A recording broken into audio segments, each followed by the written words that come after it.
Welcome, friend. I'm TK, your tour guide to the past, and you are listening to For the Love of History, the podcast where we talk about world history, women's history, and weird history.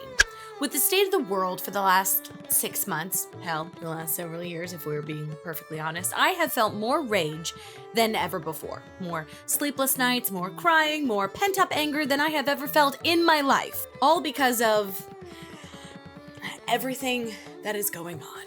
The rights and lives of people all over the world, particularly women, as per usual, have been trampled upon and cast aside in favor of the bottom line, in favor of men who sit on high with little to no qualifications, and in favor of moral corruption. And as I usually do, I turn to history to help me navigate these feelings. But this time, I didn't want to learn about some empress who took back her kingdom or a woman who dressed as a soldier to fight for what was right. I didn't want any of that. I did not want peace. I wanted problems. I wanted rage. I wanted unabashed calamity at the hands of powerful women. And in my search, I found exactly what and who I was looking for. Two untethered goddesses of destruction, the most powerful beings in their pantheon, the goddesses Durga and Kali. But before we dive in and get our rage on, I'd like to ask you very politely and kindly to subscribe, to like this video, to leave a comment. It is one of the best free 99 ways to support the podcast. And if you're listening to the podcast over on your favorite podcast platform, please consider leaving a rating or review or comment if you're listening over on Spotify. And join us on Patreon for some bonus, fun history content. And with that, dear one, it's time to grab your metaphorical matches to light a, of course, metaphorical fire. Grab your favorite pointy object to bring into battle with you. And let's get to it.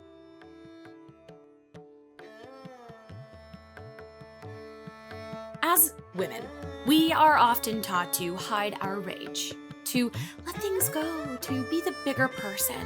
Women should not be violent, is what we're told, or angry, or fight, because for heaven's sake, how unladylike would that be if we let out all of our anger? But I am very sick and extremely tired of that bullshit. So I went searching for rage, for feminine rage. In the West, most Holy Mother figures are very calm, very demure, very cutesy, very turn the other cheeky. And there is a time for all of those things. I am not saying that those things are bad. What I am saying is I was looking for something else. In India, there are two mother goddesses that break this mold in half and eviscerate it. So let us begin with one of the primordial beings of the Hindu pantheon, Durga.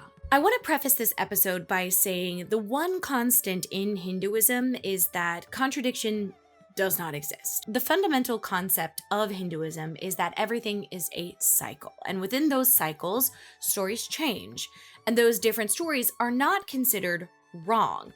They are just a fragment of the ultimate truth.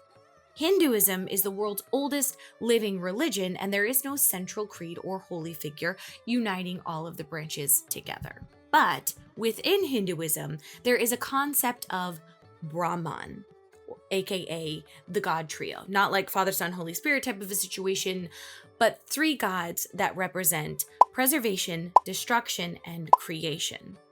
Typically, the god Brahma is tasked with creation. In one of his creation stories, he pulls apart Vishnu's belly button to create the universe.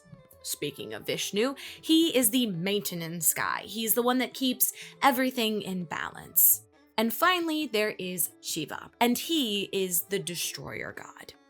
These three deities are responsible for all of the goings-on and cycles of life, and they keep the karmic scales in balance. This particular sect of Hinduism is known as Brahmanism. You can do it.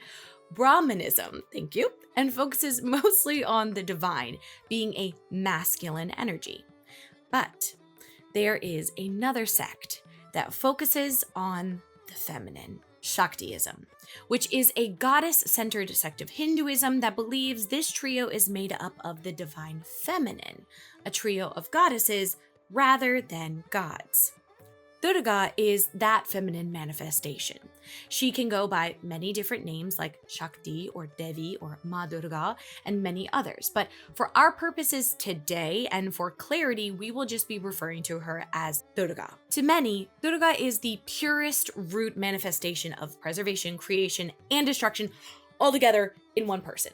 But she's often a little bit more closely associated with destruction because the very nature of her creation story is based on killing stuff and the need to destroy an evil that outmatches every other god. In one creation story, she appears from the sleeping body of Shiva, who is in a Odin-like sleep, in order to defeat a demon known as an Ashura.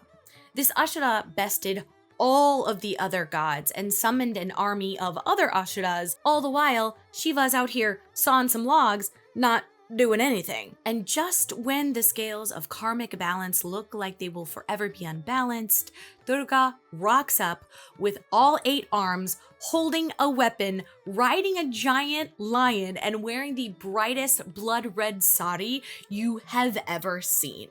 So cool.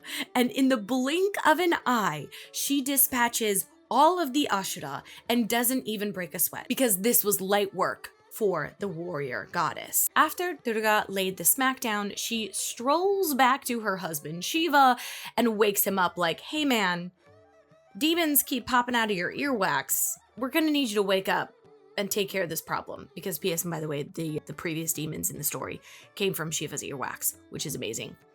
Love that as an origin story, but I digress.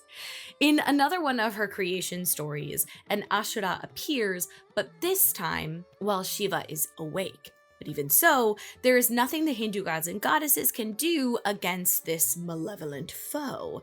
And once again, no less than the very balance of the universe is at stake. So, Lord Shiva comes up with an idea to create a new divine being, the very best one yet, made up of the strongest parts of the other celestial beings. Each deity shares a piece of their power, an arm, a leg, a weapon, or a skill, until finally they create Durga.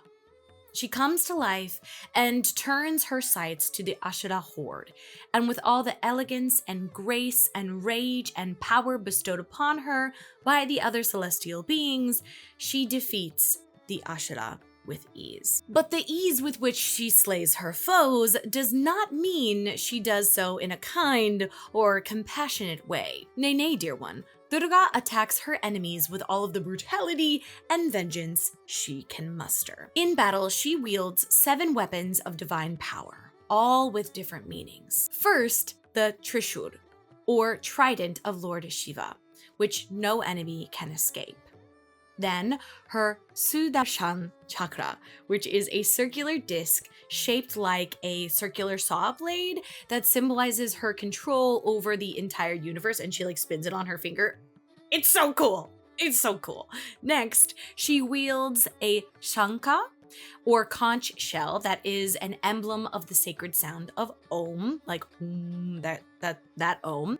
In another hand, she wields a bow and arrow that signify both potential energy and kinetic energy, pointing to the fact that she can control all the energies of the cosmos because she is a woman in STEM. On her other side, she wields a thunderbolt that personifies her rage and anger that is manifested during battle. Her final weapon is her sword, which indicates her divine knowledge and brings light to the darkness. The final object she wields is not a weapon, but a sign of humility and triumph.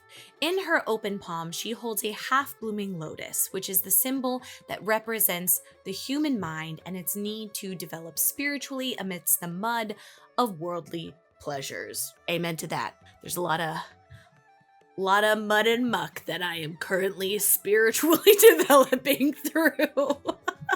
Anyways, girl is more overpowered than Mr. Manhattan, basically, is what I'm trying to tell you. Think of like your favorite superhero character and multiply their powers by 100. And then they wouldn't even come close to the powers that she has. She literally controls the entire universe as well as multiple facets of the universe. Like she's She does it all. She is every woman in the world. I'm every woman. Sorry about that. Compulsive singing, ADHD brain. But I digress. Unlike many Marvel Universe characters, she also has dimension. She isn't just a rage machine or a sexy little lady in a hot little outfit. Her destruction always has a purpose. Her battles always have a reason to bring balance to the universe. And that is a lesson that I think we can all stand to remember. Destruction isn't always bad. Sometimes we need to get angry and destroy something for a better new thing to appear. Especially as women, we are often taught, like I said, that rage is not ladylike and good girls don't get angry. But that is bullshit. We are taught to be the bigger person. We're taught to talk it out and take the high road. And of course, there is a place for all of those things. But sometimes, and I'm not advocating for crime and murder, okay?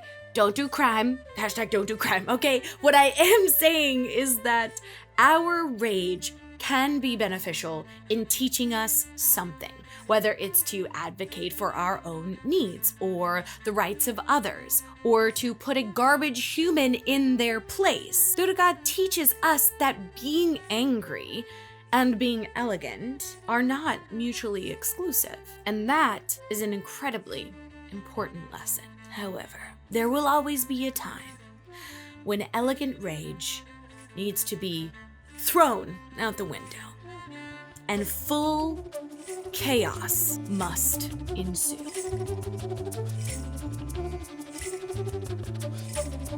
If you are new to the Hindu pantheon, you may be surprised to learn that the stories are very anime-like. The powers and characters that show up in the Vedas or the holy text seem like they have come straight out of a Shonen Jump anime.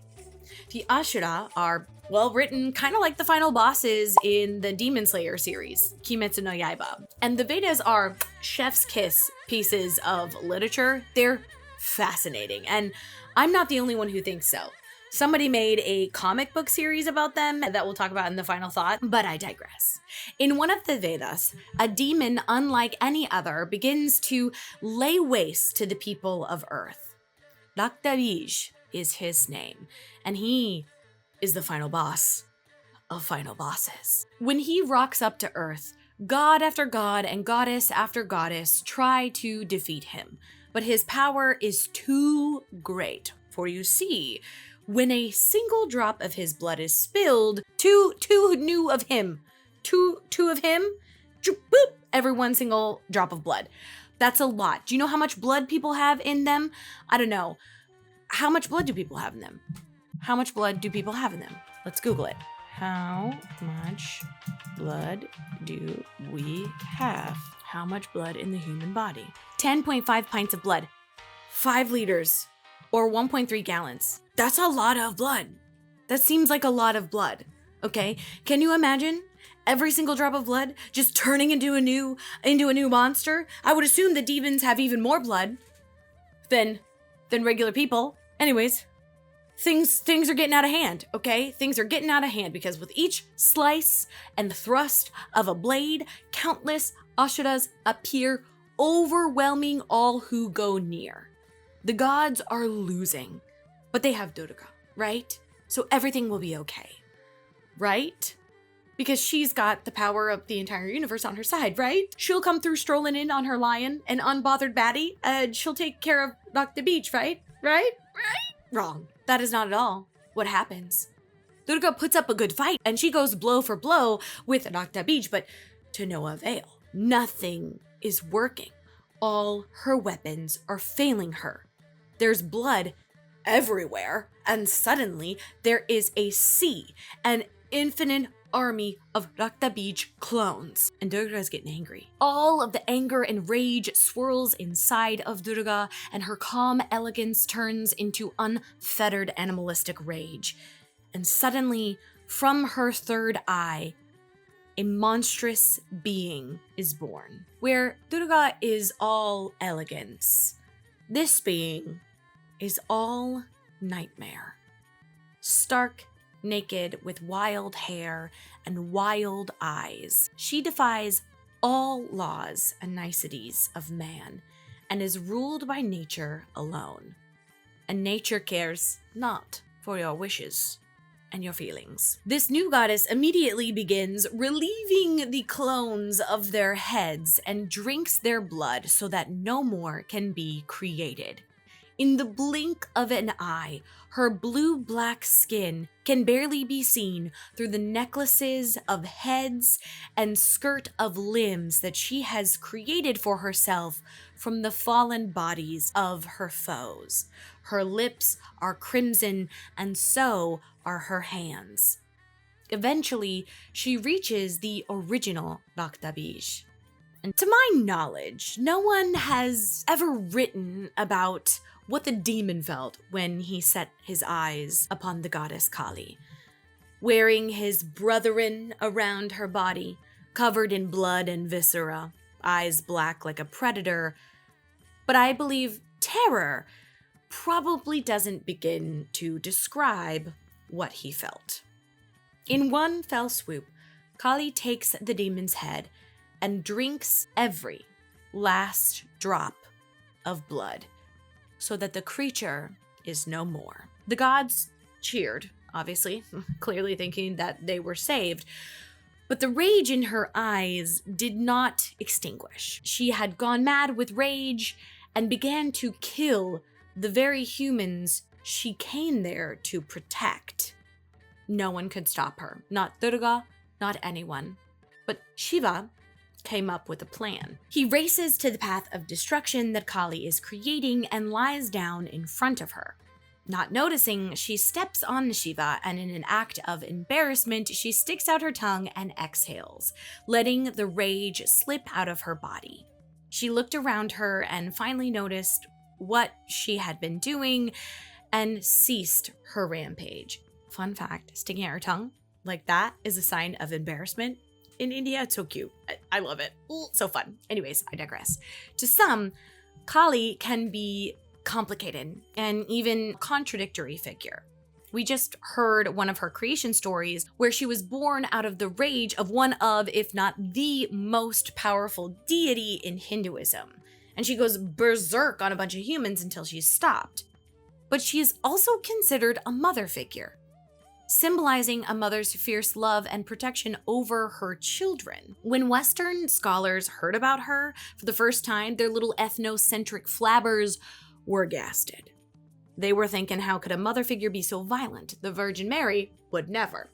But because of this ethnocentric view of what motherhood and womanhood should be and what it was, we get a very skewed view of Kali in a lot of English language literature about her.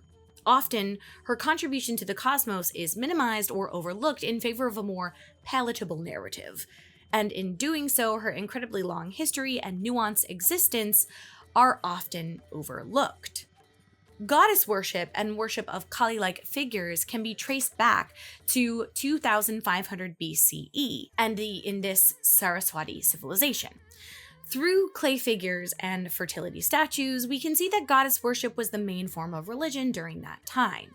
Then, during 1500 BCE, when a migratory group moved from the Indus-Saraswati region to the Gangetic Plains near the river, we see a proto-Kali goddess named Irti, who has very, very similar characteristics as Kali. Over the next 1,000 or so years, the Vedas and the Brahman text are being written and rewritten, and the figure of Kali develops, and we finally have an independent and fully formed goddess by 300 CE. This Kali is a representation of nature and its truest form, meaning she gives zero fucks about man-made values. Conventional beauty standards, she doesn't care about. The concept of being ladylike, ain't nobody got time for that.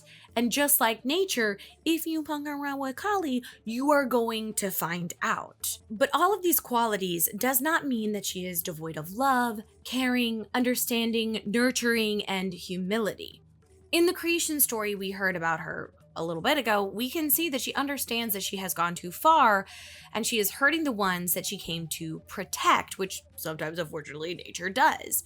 And it's not that she's stopping and conforming to some sort of societal norms or morals. She is stopping and reflecting and taking into account her own morals. The reason why she came out, because Durga was frustrated that she couldn't protect these people. And so those frustrations and those rages and those emotions all came out in the form of Kali to protect humans, which she sees as her children.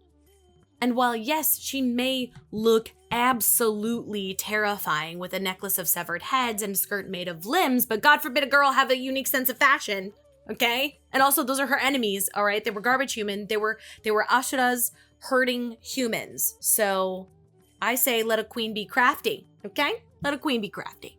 And when we really take a look at Kali and who she is, it's not really hard to understand her. She does what she wants, and she's not confined to any moral codes other than her own. She loves who she loves. She protects those who are important to her. And if she scares you, it's probably because you're doing something that would garner her ire. And maybe that's a good sign to stop and ask yourself, WWKD, what would Kali do?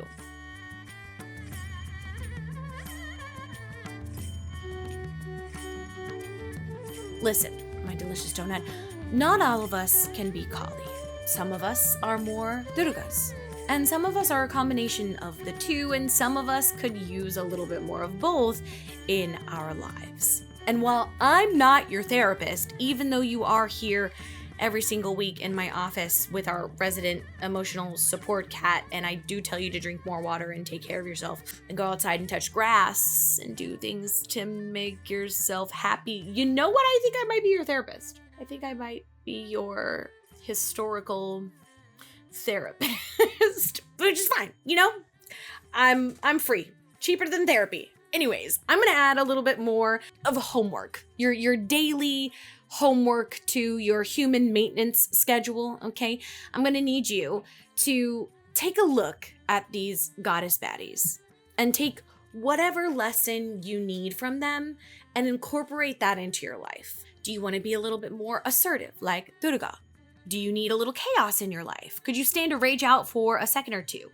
Maybe you need some self-reflection and to stick out your tongue for a bit of rage release.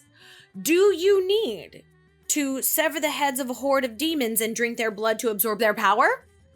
I don't know, but you should think about it, babe. I encourage you to WWKDD. Think about what would Kali and Durga do? And add a little bit of that to your life.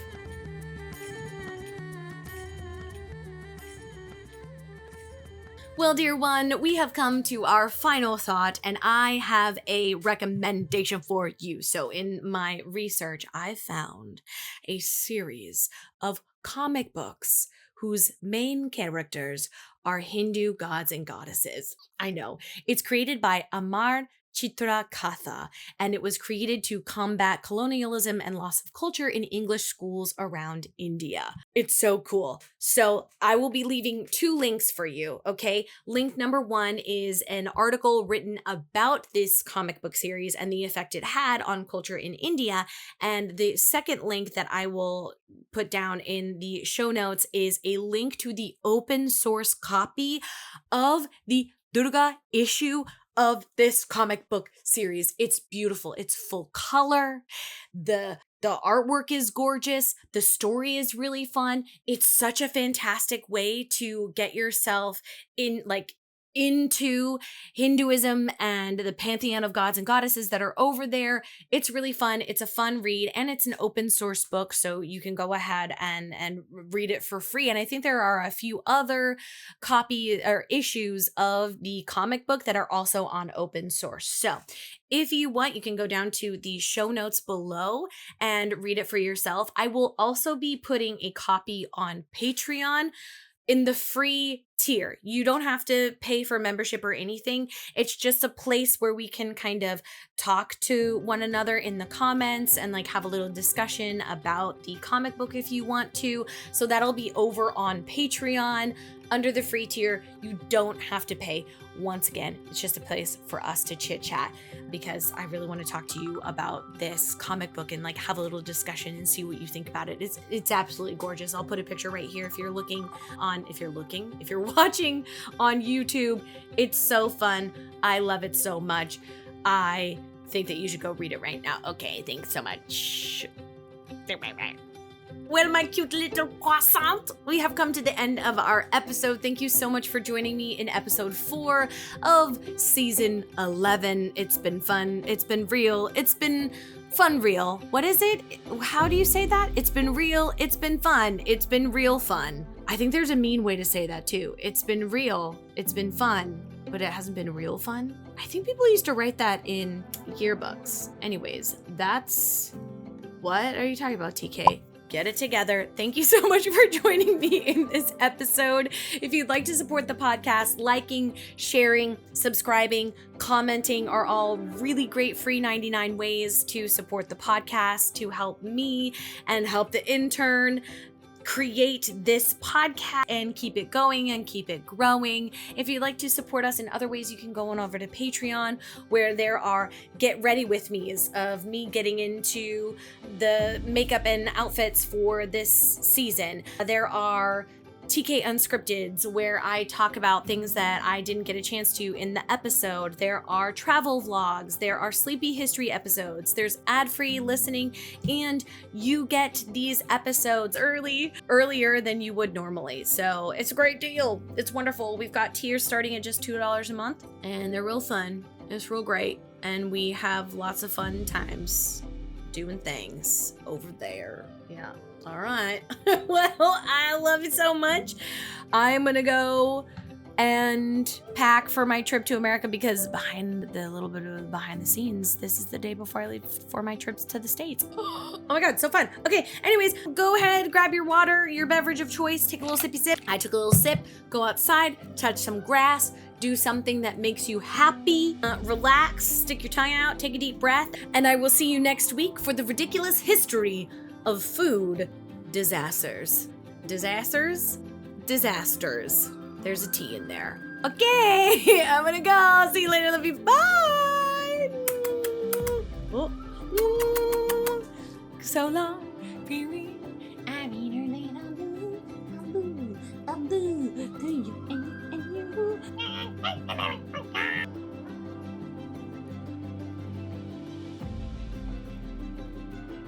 Do da do da do da do da do da do da do da do da da do da da da da. Turn off the camera with some eyeliner. Here we go.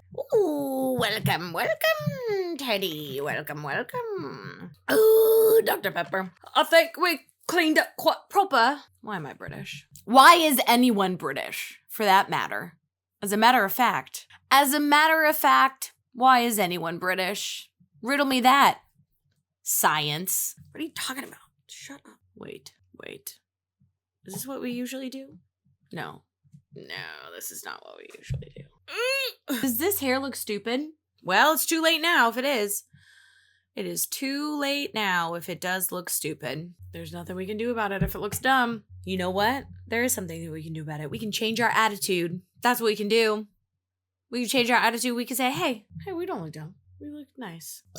Ooh, gross. Get you a girl who can do both. Hair flicks and burps. What are you talking about? Haha, I got it. Okay. No, I didn't.